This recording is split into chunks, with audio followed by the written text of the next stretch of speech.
So Bitcoin itself has experienced some major ups and downs in the last year, and I think right now might be the most important time to make decisions and preparations for what to do next. In this video, we're going to talk about several key dates that you need to know right now, and I'll give you my perspective on what we're going to see with the Fed's interest rates and go over some important institutional data to help regular people like us make the right moves in this market. Also, towards the end of the video, we'll also be going over some important crypto trading strategies that you need to know alongside my market predictions for the next 3 months. All right, so to kick off this video, the global crypto market cap is currently sitting at $1.69 trillion or a 1.86% decrease over the last day. Just like we mentioned in our previous videos, since the start of this year, the market seems to be in this consolidation range. People are asking me, Brian, are you bullish on the market? Are you bearish? I've personally been giving the answer that I am more kangaroo-ish, meaning we're just going to be bouncing up and down, chilling until we get some more concrete news from the federal government on what we may expect to see next. Just doing a quick little overview on some of the top altcoins, we did experience Ethereum having a bit of a rally earlier this week, coming even to a top of $2,800 before pulling back down today. This is happening still because Bitcoin is also now moving back down in price. An important level for you to all keep an eye out on is going to be $40,000 for Bitcoin. Taking a look at the last 1 year, we aren't really too far off where we were just a year back. We're almost exactly where we were since then. For Bitcoin to break out of this current descending trend that we've been in, we need to break out of the $40,000 resistance level. And from there, when we start hitting some moving averages and holding support at those levels, then we can expect to see that uptrend that we experienced 2 times happen last year. Now, it looks like overall in the market today, most altcoins are actually down just a few percentage points. Solana did have an incredible rally throughout this week as well. Going into the last 7 days for Solana, you'll notice that we started at about $87 before it rallied up to $112 at its all-time high, pulling back down to under $100 right now. On top of Solana, we do need to mention Terra Luna because everything going on with Time Wonderland and seeing a lot of the protocols that have been getting shaken up since we've been getting additional news with a little bit of drama going on in the crypto scene. We did experience Terra Luna in the last 7 days having a little bit of a pullback as well. With Luna sitting at $49 at the time of filming this video, it is sure a little bit ways down from the $101 all-time high we saw just a month back. Scrolling down, you'll notice with most other altcoins being red in the market for today, we're seeing the indicator of the crypto fear and greed index showing that we are in the extreme fear for today. This is coming down from a little bit of an improvement that we saw just yesterday where we were in fear, not extreme fear, sitting at a 28 versus a 20, which is happening just because of the market volatility and seeing prices go back down just a little bit more on a day like this. So to kick off this video, let's talk very briefly on an update regarding crypto regulations. If you guys recall one of my last videos that I made just a few days back, we were actually talking about the current state of where we were at with regulation happening within the crypto industry. Bloomberg first broke out the news about a week ago, and they spoke about how the National Security Council memorandum went ahead and talked about the impact of digital assets on financial stability and how it's going to be analyzed in this memorandum, as well as the potential for normalizing crypto regulations across international borders as well. Now, the Federal Trade Commission also came out with some pretty interesting data talking about different scams and what we experienced throughout the year of 2021 in terms of popularity. Now, this chart right here is going to show us an indication of the reported frauds that we experienced and the uptick that we had in just the span of a year. This is going to come from the annual reported losses from fraud originating on social media. As you guys know, for crypto to spread, NFT projects or tokens to even get awareness, all this does start on social media. Now, based on this data, this is why we're seeing more frauds and scams. I think it does play into the part, but you also do have to realize that many people were on their phone even more during the pandemic, and while people are sitting at home, they had the opportunity of having more exposure to a lot of these online scams. So according to the numbers, investment-related scams on social media represented 37% of all reported losses. What the FTC wrote was this: people send money, often cryptocurrency, on promises of huge returns, but end up empty-handed. Even if an investment scam didn't occur or happen on social media, more than half the people who reported losses said the scam started on social media. The FTC says one type of crypto scam reported to the agency involves someone bragging about their own success to drive people to bogus investment sites. So within the past year, we've been seeing the occurrence of this happening so much all over social media. Oftentimes you'll get an Instagram DM, you'll get a fake WhatsApp number, or you'll just have someone who is able to randomly find one of your social media platforms, message you about joining their investment or their Bitcoin mining rig, or putting your money into some random website that you've never heard of before. And what usually happens right after that is they end up just taking all of it. So fraud cases from social media now account for roughly 25% of all fraud cases in the US, up 18x from 2017. And last year, more than 95,000 people reported losing around $770 million to fraud schemes from social media. So back in 2018, we saw Google and Facebook restrict crypto-related ads. Earlier this year, we had many instances of that. Just a few examples off the top of my head. We had the NFT influencer scams that were happening. And we also had other instances where hackers would take over large YouTube channels with 100K to even 1 million subscribers,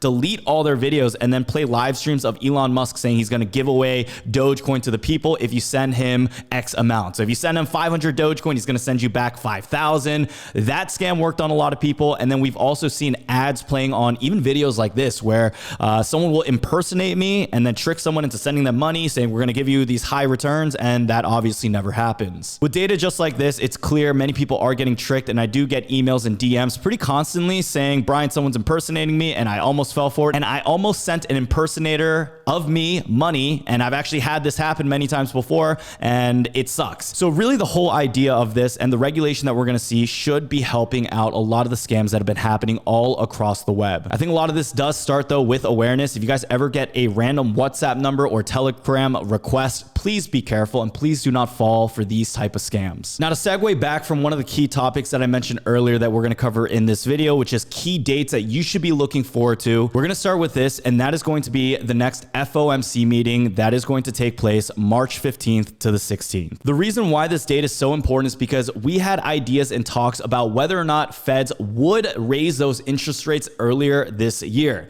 Now we have more confirmation, and we're getting reports and other sources from banks and larger federal institutions talking about not if it's going to happen, but how much it's going to get raised by. So the reason why March 15th is going to be such an important date is because even leading up to it, in the previous January 2015 FOMC meeting, we had all eyeballs circulating it because prior to that day, just a few days leading up to it, we saw the entire market take a tumble. We saw the S&P 500 experiencing a pullback. We then saw the crypto markets experiencing a pullback. And although crypto, especially Bitcoin, has been more related or used in many examples to gold, we've actually been seeing it a lot more closely correlated with other speculative assets and markets, just like stocks. This has also resulted in larger institutions starting to make a pivot and rotation into other less riskier yields. And this is going to be the 10-year treasury, where you can see that even in the last 1 year, they've been going up significantly in price, especially since the start of January. Taking a look at the last 3 months, this is coming down from a low of 1.34% all the way up to 1.83 today. Now, when we do begin to see interest rates going back up from the Feds, you can notice that other markets are going to get impacted as well. So if you're someone who's been interested in buying a house, or at some point in the future you're looking to buy one soon, maybe right now might even be a better time to lock in those rates. I know we're a crypto channel here on YouTube, but sometimes it's good to talk about other broader markets because, you know, if you're making bank from crypto, obviously most people's goals are to either buy a house at some point or to get a car,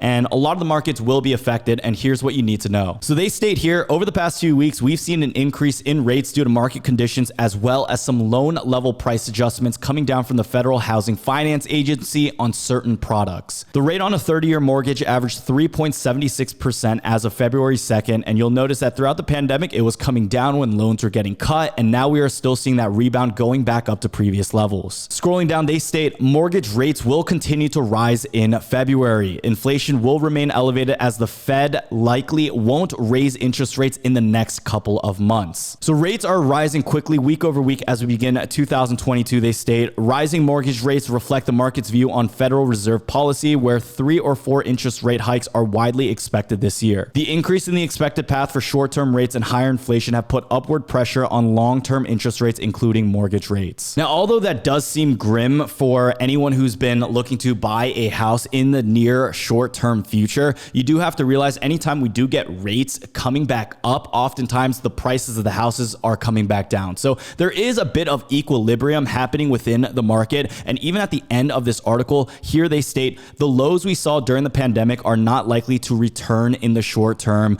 but rates are still in the affordable range if you look at the historic average. Just 3 years ago, rates were at 4.5% for homes, and right now you can still find lenders that allow you to lock in rates now and to plan out for a year ahead in advance. Now, something I did want to discuss was talking about how much US national debt has raised to, and also talk about what this means for crypto and why Bitcoin is such a strong solution. But before we do that, we do need to talk about a little bit of news coming from our partners over at FTX. So FTX has been one of our partners kicking this year off for the channel. They offer some of the most competitive fees in the industry, whether you're trying to buy, trade, or sell crypto. And in addition to that, we also got some more news about their partnership with Coachella, which you guys might have heard of as well. So FTX's partnership with Coachella is going to highlight more in real life experiences empowered by NFTs. They also did a in real life experience with NFTs at the GSW Warrior Stadium, and thousands of fans were also able to collect some NFTs there. So in addition to the Infinity Keys, which offer 10 lifetime Coachella guest VIP passes with different perks, they're also allowing users to buy the Sights and Sounds package and the Deserts and Reflections package for $60 or $180 as well. All of these are going to be released in limited quantity, and they're going to be coming out in less than 1 day from now. I'm honored to be working with FTX, and I think it's so amazing that they are working with larger brands like Coachella with doing things like this. Personally, for me, even though I don't attend music festivals, I think there is going to be strong resale value with some of the assets listed here. I've been seeing them all over the news, and if you guys are able to get one, I do hope that you either take advantage of it or you're able to still sell it for a profit to someone who else wants it as well. Now, with all that being said, going back to the video, with the US national debt sitting at $30 trillion, what does this mean for us? So in this article by the New York Times, they state hitting the $30 trillion mark is clearly an important milestone in our dangerous fiscal trajectory. For many years before COVID, America had an unsustainable structural fiscal path because the programs we've designed are not sufficiently funded by the revenue we take in. The gross national debt represents the debt held by the public, such as individuals, businesses, and pension funds, as well as liabilities that one part of the federal government owes to another part. So with the huge amount of rising debt, something I wanted to talk about in this video was just the concept of cryptocurrency, the concept of why Bitcoin was created. First of all, Bitcoin was built on the presumption that there's a fixed supply of currency that can't be manipulated by the government through more artificial printing, creating more and more excess of money at the snap of someone's finger. As we continue to expand the amount of debt that we have growing behind the United States economy, you do have to realize that other monetary policies, that other solutions towards money and how finances are used are going to be huge solutions moving forward into the future. Regardless of whatever we may see with rising debt costs or rising inflation that we're seeing all across the board affecting our day-to-day lives, Bitcoin and cryptocurrency was created in order to combat this and to be a solution for that. When we take a look at the 1-year chart for Bitcoin and all that we've experienced, it's easy to get funneled into a lot of the day-to-day news and different talks going on in the markets with FUD and other regulation that stirs people up. If we focus more on the long-term impact of why cryptocurrency became relevant and what it's going to do for the future of innovation within its people and helping the entire world out, I do think long-term the growth, the impact, and the sustainability is still there. Taking a look at short-term price actions and articles coming out and talking about how bears are firing up and looking at the different macroeconomic trends, I think it's easy to get lost and have some more darker sentiment in this market.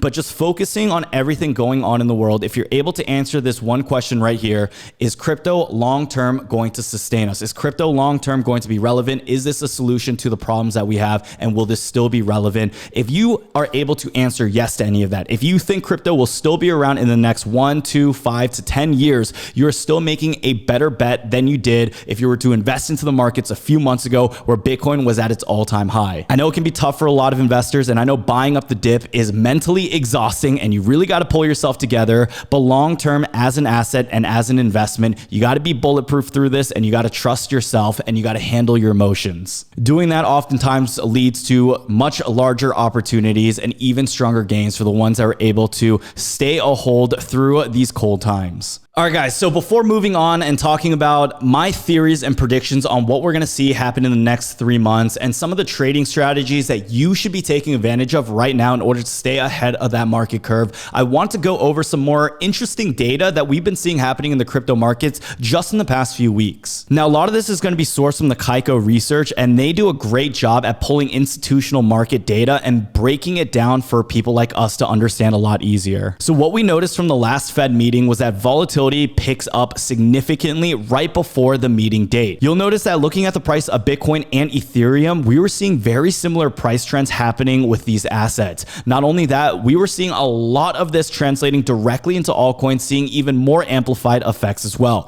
For us investors, what does this mean and how can we take advantage of it? Well, anytime you know that there's volatility coming up, this is going to be an opportunity for you to maximize those swing trades. For Bitcoin to fall back down below $34,000 and then immediately jumping past up $37,000. Obviously, there's a spread right here where you can enter positions and sell at a gain. For crypto, it seems like anytime we do have a dip, there always seems to be a floor or where all the buy limit orders are held, and that is usually where the floor of that certain price is met. With Bitcoin most recently, even though many people are hoping it fell down below $30,000 so we can get an even larger discount, we did see the floor of that entering around $32,000. According to Glassnode and some additional on-chain data, you'll also notice that the Bitcoin entity adjusted dormancy flow will show that we are currently at some of the most oversold levels in the history of Bitcoin as well. Anytime we do have the crypto fear and greed index, which is at extremely fearful right now, and we're getting these indicators of buys and buys and buys because we're seeing oversold levels, these are oftentimes where you can still find yourself getting a huge, amazing deal on this asset, especially if you're holding it long term. So taking a look at this, they state, despite 24/7 access to crypto markets, weekend liquidity has historically been less than weekday liquidity as measured by trade volume. Taking a look at Coinbase, you'll notice that on Saturdays and Sundays, you are having much less volume compared to Monday through Friday,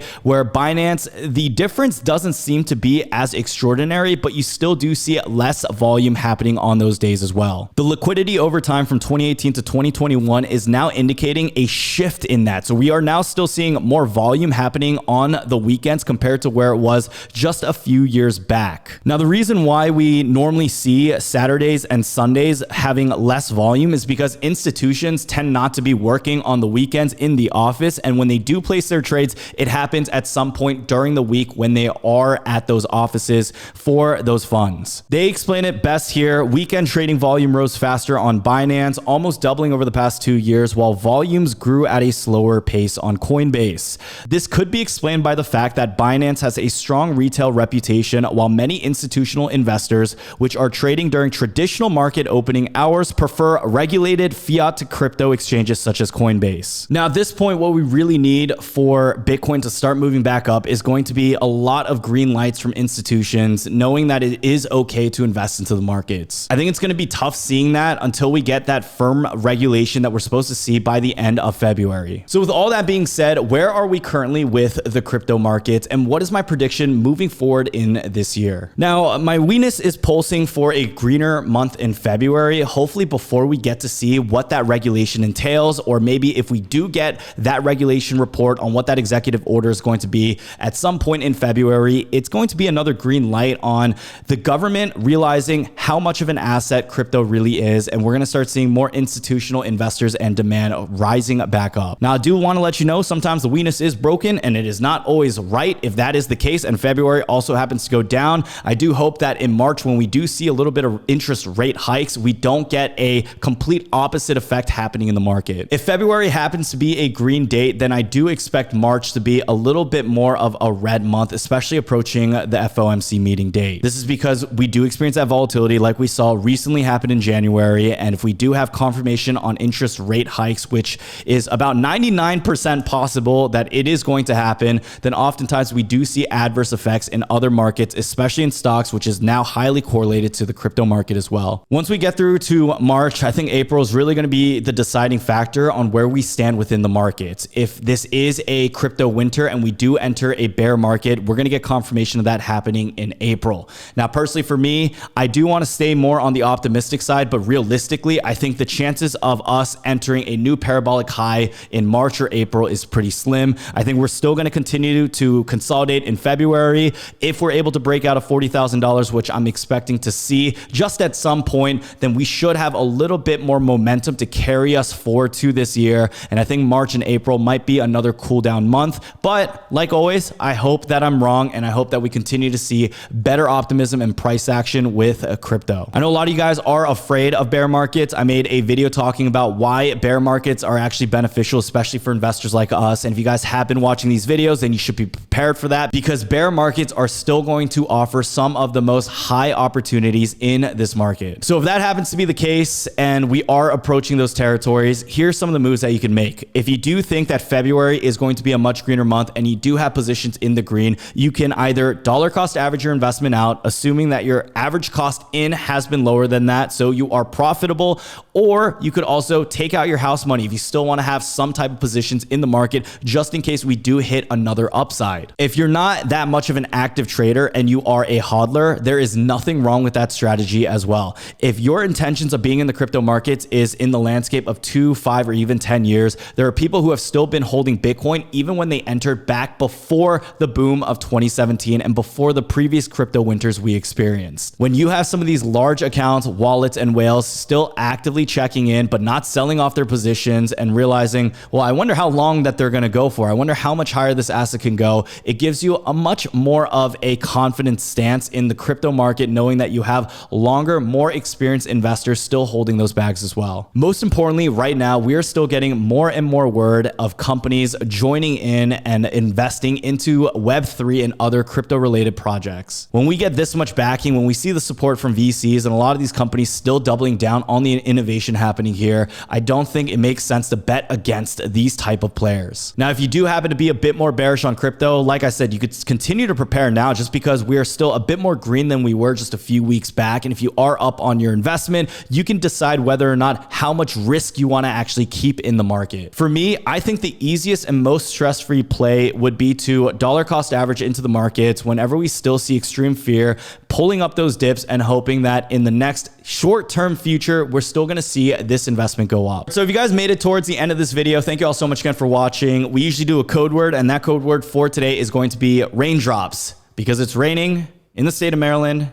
Raining outside right now. I don't know if you guys can hear it. Comment that down below, and don't forget to check out the links down below in the description. If you guys also want to join a community, be a part of the Jungle Nation, take a look at some of my buys, trades, my research, and also have access to other very experienced veteran analysts within our group, don't forget to check out our Patreon listed down below in the description. We did recently open up some new spots. It is the brand new start to the month, and if you guys want to have access to an amazing community, don't forget to check out the link for that down below as well. Now, with all that being said, you guys, thank you all so much again for watching today's video. Don't forget to follow me over on Twitter and Instagram, also linked down below in the description, and have an amazing day. Peace.